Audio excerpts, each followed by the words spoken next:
everybody, Big Mike here with Everyman Auto. We just hit 500 subscribers today. That is one heck of a Christmas gift, folks, and we can't thank you enough for liking, for sharing, for subscribing, for all of your comments. I read every single one of them, and I try to respond to as many of them as I can.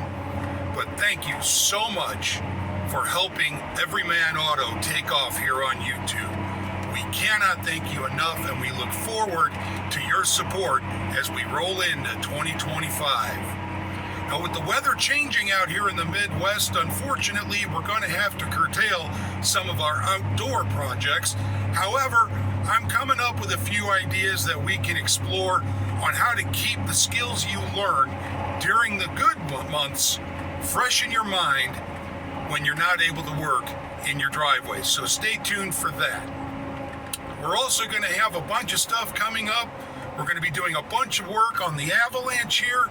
We've got a couple other things we're going to be doing on the Trailblazer to get that finally buttoned down, and hopefully by the end of 2025, we're going to have a very special vehicle join our garage, something that I saw and instantly fell in love with and that I've wanted for the last 5 years. So stay tuned for that. In the meantime, from me and everybody else at the Everyman Auto family, thank you so much again for helping us reach 500 subscribers this year. And y'all have a Merry Christmas. We'll see you in the next episode. Bye-bye.